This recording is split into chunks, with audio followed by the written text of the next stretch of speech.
Nangamba ang Department of Agriculture na posibleng naibagsak na sa mga palengke ang mga puslit na puting sibuyas sa Mexico, Pampanga na kontaminado raw ng mapanganib na salmonella na maaaring makamatay sa tao. Ang buong detalye mula kay Sheena Turno.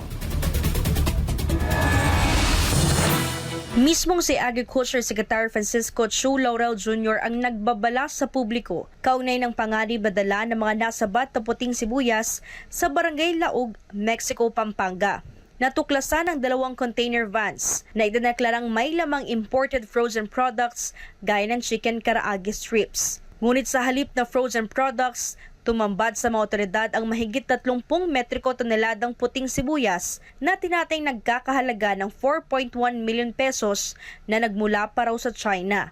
Ayon kay Laurel, isinailalim sa masusing pagsusuri ng Bureau of Plant Industry ang mga sibuyas at dito nadiskubre na positibo ang mga ito sa salmonella na isang mapanganib na bakterya at maaring makamatay kapag nakonsumo ng tao. Ang masama dito ay positive siya for microbiologicals, may salmonella. So delikado to. So ibig sabihin nito ay may siraulong nag-import nito na malamang murang-mura bin rito dahil mukhang reject na to sa bansang pinanggalingan, no? Tapos sinubukan ibenta dito dahil mura nga at na smuggle. Ang problema dito galing pa to Subic. So may nakalusot ito doon. So we will be investigating this further, no? And hihingin din namin ng tulong ng CIDG, kasama kasi General Torre, no? Para matrace talaga lahat ng pinanggalingan nito kung sino masangkot dito because this is a public health hazard. To be honest, parang secondary na lang yung smuggling dito Dahil delikado to. Salmonella to, nakakapatay ng tao to.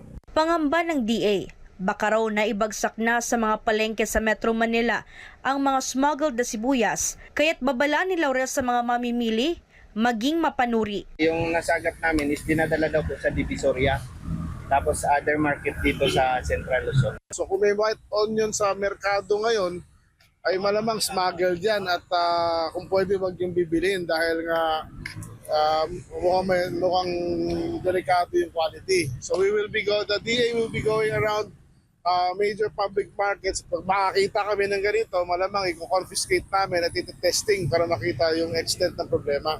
Dagdag pa ng DA Chief, posibleng nabili ng mga smuggler mga sibuyas sa napakamurang halaga mula sa ibang bansa. Nilinaw niya rin na walang inilabas na importation permit ang Department of Agriculture dahil sapat ang supply ng lokal na produksyon hanggang sa buwan ng Oktubre. Bilang hakbang, ipinag-utos na ni Laurel ang pagbaon o pagsira ng mga nasabat na puting sibuyas. Pero ang tanong, bakit marami pa rin ang nakakalusot na smuggler? At bakit tila nawawala ang bisa ng batas sa ilalim ng Economic Sabotage Act na sinasabing may pangil laban sa mga smuggler? Para sa Diyos at sa Pilipinas kong mahal, ito si Sheena Turno, SMNI News.